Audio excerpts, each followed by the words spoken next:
The Hi, hi. it's nice to meet you. Hello. How are you? Meet you. I don't think you two have ever met, have you, Erica and No, Citrine? no, No, we've chatted a little bit in I think just on Messenger a couple times, but yeah. Yes. So, Citrine, I don't think I've ever really had a conversation one-on-one with you either. I know we did like a group event once, but hmm thank you so much for joining us today. Thank you. Thank you for inviting me. Of So let course. me do some introductions. I'm Dee Hampton, and this is my co-host, Erica Silvers. And today, our guest on Two Rare Psychic Mediums Well Done is Citrine Chaka. And we met through Citrine is the admin of a group that we're in called Gifted psychics, mediums, and other readers. Awesome. Thank you for that. It's a great group. We love being a part of it. And I've met some wonderful people through this group. So thank you. And the reason I asked Citrine to be our guest is because Citrine does a lot of astrology stuff. So Citrine, I wanted to know a little bit about like how did you get into that? What does your world look like doing that? Can I ask one quick first? Yeah. Okay. So as I do a little bit of research, she tells me who's going to be on, and so I was like astrologer, astronomer, astrologist. Can you break those all down because that's a little bit different for me too? But then go ahead with what you do and all that, like she asked. Sure. So astronomy deals with the space, the universe, the stars, the planets, the luminaries. It doesn't get into zodiac. Astronomy doesn't deal with zodiac.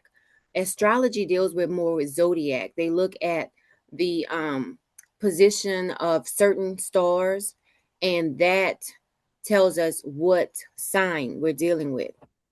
So Ah, Okay. astronomy is more like scientific. Astrology can be considered like more spiritual, you know, Okay. thank you for and that. that's why a lot of astronomers and astrophysicists, they don't believe in astrology. Why is that? Because the Science. spiritual Because aspect? um scientists, they want more evidence. They want to be able to track the results. Ah, So yeah, like if you follow Neil deGrasse Tyson, I've heard of him. yeah, Yeah. he doesn't believe in astrology, but he's But an astrophysicist, so he believes in the scientific aspects of the universe. okay. How Yeah. did you get into this fascinating world, Citrine? So I am a gardener. Okay. I am an avid gardener. So I started noticing the synchronicities between how good my garden would excuse me, how good my garden would be in a certain season. And I started saying, okay, if the moon can do this to my garden, what can the other planetary objects do? Right. The rest of the planets. Well, because the moon is a luminary and the sun is a luminary, actually. If you ask any astronomer, they're going to say the sun and the moon are kind of different from the other, the planets. Sure. So, but in astrology, we consider the sun, the moon, all the rest of the planets, we consider them planets, but they're actually luminaries when you look at the astronomy aspect of it. So, yeah, so that's how I got into astrology, Did through you my have to gardening. learn or get some training about it? Because I mean, I read your stuff all the time and I'm like, oh, this is fascinating. Well, when I started getting into it, I started I joined the local association, the Astrological Association here in the Atlanta area. I also read some books and watched some videos. And Okay. then, like astrology, you have to like keep track of what's happening. Say, for instance, if the moon is in Sagittarius at this time, I started like keeping a journal of what was going on in my life, and I started seeing like repeated events or similar events around the times when the planets were in certain areas. So Can you give yes, us an example of that? Like, what did you notice? oh, I should have had my journal here so I I could know have it's okay. It's it. off the top of your head. Okay, so let's say for instance, when I started noticing, for me personally, it's going to be different for everybody. But like when the moon is in Leo, I tend to, and mind you, I'm a Leo also. So when the moon is in Leo, I notice that I tend to um, draw certain people to me. I tend to have a certain energy about me. And I Ah, started noticing like certain events or whatever would happen around when the moon is in Leo. And then, so I took it a step further. When the moon is in Leo and this planet is aspecting it to a certain way, what happens? So to me, astrology is a look back kind of practice, oh, you okay. know? Yeah. So, like, if I'm asking a stupid question, tell me. So, like, for instance, okay, so I'm a Gemini, and so I want to know, like, what's going to happen this year. How does astrology play into that? So what we do is look at your natal chart, and then we superimpose the planets for each month or for each time period that you're looking at. So let's say if you have let's say you have Venus in um Taurus in your chart. So we would look at what is aspecting what planet might be in a conjunction. And a conjunction means that the planets are at their closest. So your natal chart is static, like that never changes. That's like a Right, snapshot of when you were born. right. But the planets are constantly moving. So we will look at what the transiting planets, what are happening with the transiting planets. So if you have Venus in Taurus, we would look at, okay, she has Venus in Taurus. And when let's say Jupiter is in Taurus right there in a transit. So Yeah. we would tell you, okay, when Venus is your natal Venus is in Taurus, and then once Jupiter is in that same position, it's going to be in a conjunction. So we would tell you, okay, this or that you might experience this or that around that time. And another thing is that a lot of times with horoscopes, we might tell you, okay, on this day, this is what's happening as far as planetary wise. But if you are very sensitive to energies, you will start feeling the energy of that aspect before the actual date. You can feel it before the actual date, even after the actual date, and of course, on that exact date. So, a lot of times Wow. when you're reading horoscopes, just keep in the back of your mind, especially if you're sensitive like you guys are, you might feel it before the actual exact aspect or even after. When did Wow. they start putting horoscopes like in the paper for people to read? What did you say? When did they start putting horoscopes in like newspapers for You people to said, read? okay, you said when or Yeah, when? um they probably started, I think it was in the 70s around that whole um what was the aspect called? Age of Aquarius. Yeah, when they started wearing the tie-dye and Oh, Yeah. peace, love, and all. everybody's in Yeah, love and this and that. I Yeah. think yeah, it the was around hippies. that time. Yeah. Groovyness. Yeah, I Did Yeah. you? remember being young. I was, probably 1980 when I was in junior high, and it was like the thing to know what your everything. Here's my horoscope. This is who I'm going to date. This is all these things. We didn't know much when we were kids, and I think did it evolve as more and more people got into it now these days? Like everybody's wanting to know. I've never heard of an astrologer, astronomer, well, astronomer, I'm saying that wrong, Mhm. but I've never really heard of it when I was younger, but I hear it more and more now. And I don't know if it's because of the field that I'm in, the people that I hang out with, or the groups that I'm in. But do you think there's a really popular now happening with all of that with being an astrologer? People seeing you, wanting to see you. Yeah, well, I think we're moving into more of a period where people want to feel like they're taking their own lives into their hands. They don't, I'm not knocking church or anything like that, but more people are feeling like, well, if the pastor can tell me this message from God, I can maybe do it myself. And then so Right. maybe they see astrology and maybe they read a horoscope and they're like, wow, that really is going on in my life right now. Let me look more into horoscopes, astrology. So I feel like that's what's going on right now. More people are not so much leaning on other people, like other spiritual leaders, to tell Hmm. them what's going on in their lives and what they should be doing. And I Yeah. feel like people are coming more into spirituality as opposed to religion. And there's Yeah. there's a big difference. And I think that people are starting to realize that there is more than one way to get to God. And I think that just people are more open to it now. But I'll say you're the only astrologer I know. I don't know anybody else that does this. Do people come to you for like astrology readings or natal chart or anything like that? Do you do like life spreads or anything? I don't even know if that's the right words, but Mhm. I do a lot of year ahead spreads. Like a okay. lot of people come to me and they say, I want to find out, can you tell me, what I could expect for the coming year? I do Yeah. a lot of that. I do a lot of also people come to me with specific questions like, I'm about to start this business. Can you tell me when within the next year would be a great time for me to do it? Things like that. Hmm. And Yeah. I do see some science behind that, Citrine. I mean, what you're doing sounds very scientific. It doesn't just sound like intuitive. Do you Hmm. do you use your intuition as well, or is it just all based on what's in front of you? Yeah, a lot of times I use my intuition because a lot of times when I'm reading a chart, it's Hmm. almost like spirit will be talking to me also.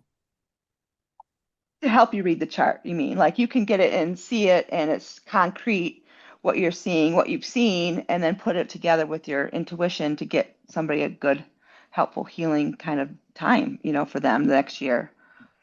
Yeah, exactly.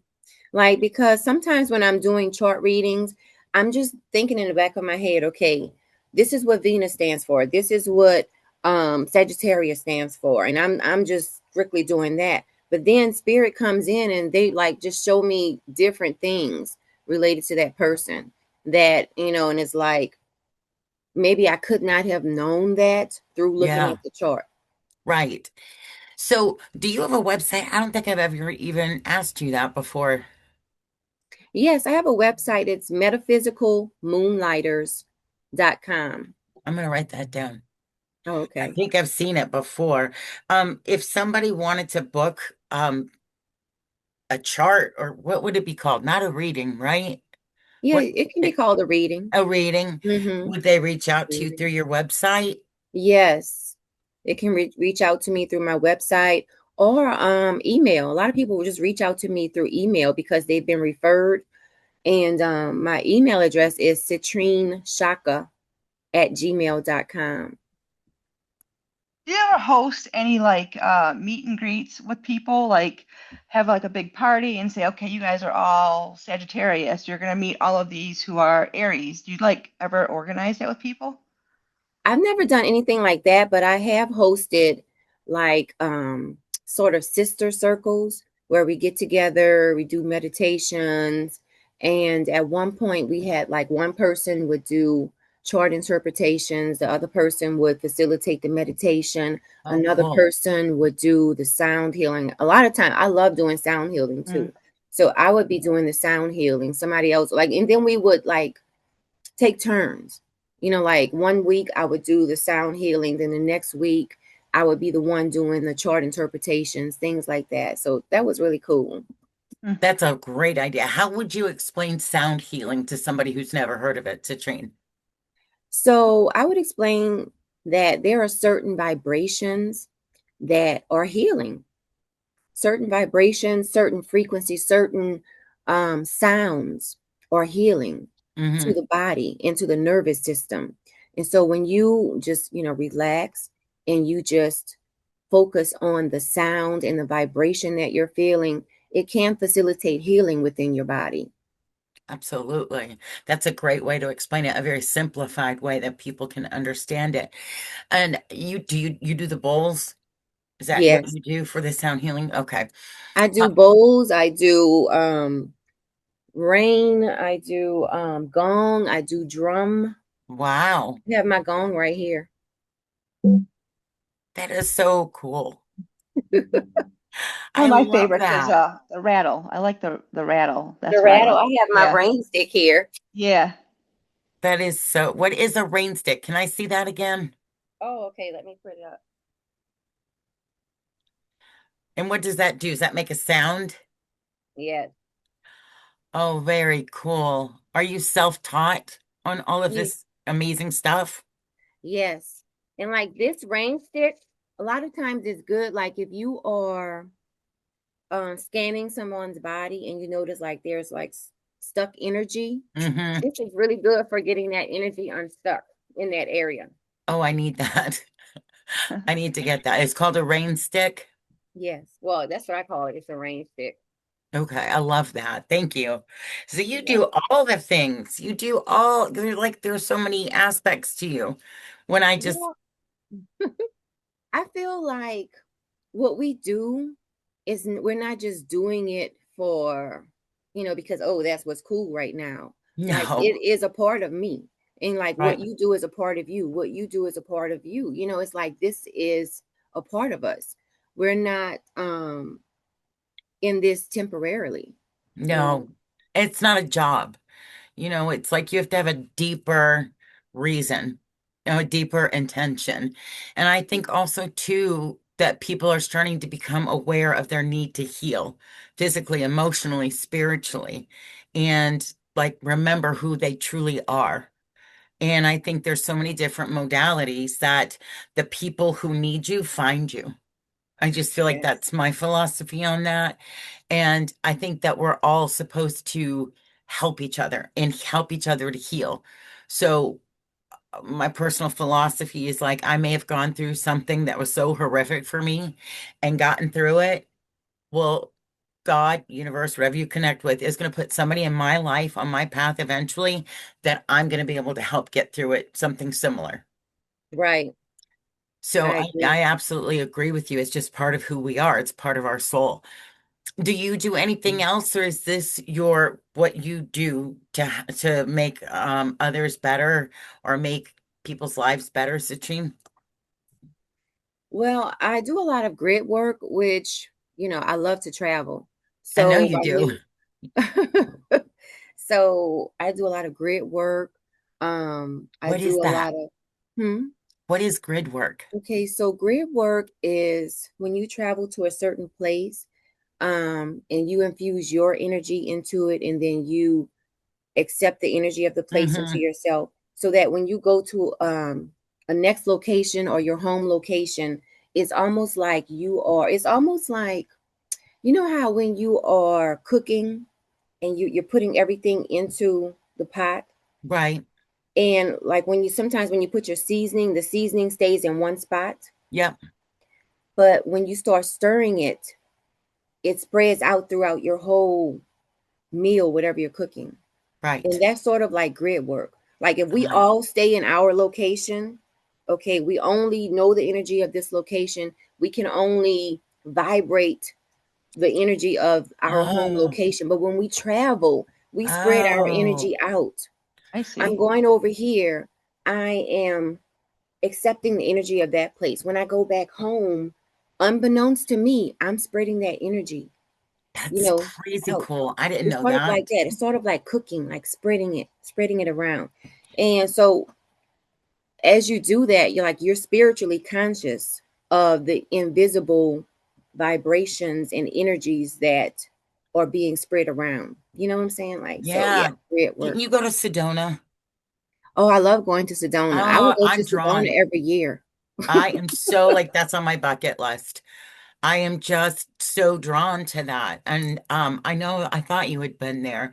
Did you Yeah. find it the energy there just so unbelievable?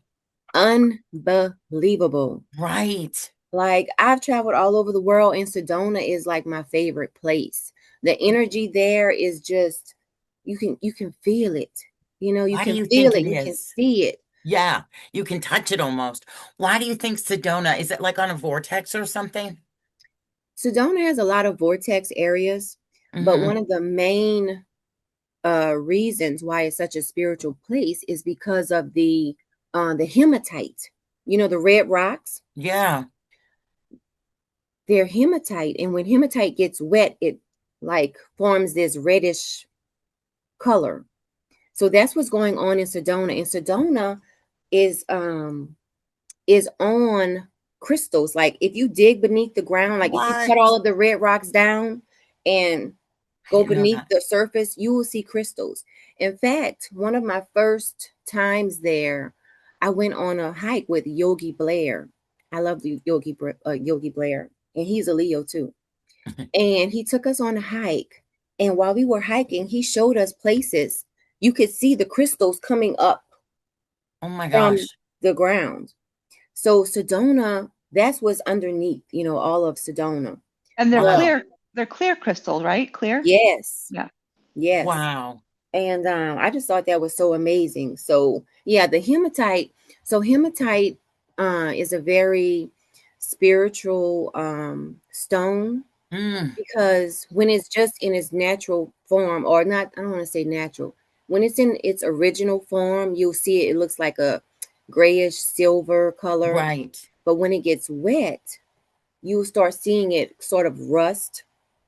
And so that's what you're seeing going on in Sedona. So it's a very spiritually transformational place because Yeah. hematite is a very transformational stone. It's a very grounding stone, but it's Hmm. very transformational as well because you see that transformation from the original silver look of the hematite to Hmm. the when it's starts rusting, it turns into that reddish look. And so Sedona has a lot of crystal like quartz and hematite energy. I want to live there now. I just, it's just like so magical, right? It's like going to Yes, Oz. I want to live there. we should plan a trip to Sedona. Oh, I'm telling you, it's like my soul feels it. I will tell you, having driven through not Sedona, but Arizona, New Mexico, I did see a lot of paranormal activity, a lot of UFOs in the sky. And had I not just been the only one to see it, I would have thought I was losing my mind. But people were pulled over on the side of the highway with our Hmm. mouths like this, so there is something there. Yes, It just gives me goosebumps thinking about how powerful it must be there. it is. Well, Citrine, I want to thank you so much for being our last guest of the year. This has Oh, been so much fun. Um, Erica usually gets production wrapped up like in a day or so, but Erica, was there anything else that we didn't ask about? I did have one question. So, in my line of work, I'll say I talk to people who have been reincarnated. I believe I've been reincarnated. I know all my lives. Um, do you deal with that as well? Like if somebody comes to you, could you tell them about their past life or another 20 years, 30 years, 50 years, a new life that they might have? Can you see and do that as well? yeah. So usually in astrology, the South Node will show you what you were in a past life, Okay. and so the North Node is telling you where you are supposed to be focused in this life. So Mm, yeah, you in astrology, we look at the South Node for that. Just that is like the first phase of it. But I don't go too deep into past lives in astrology. I mean, but it can be seen in the South Node. That's so cool. you're more focused on this life. Yes. Me too. Like, Erica and I have had this conversation. I'm like, you know what? The past is the past. I can't change it. Why am I going to focus on it? I Right. like That's them all I all. can I do to like them get through all. this life. Right. Well, Citrine, thank you for coming and have a Merry Christmas or Happy Thank you. Thank Holidays. you for the invite. You guys have a great holiday season as well.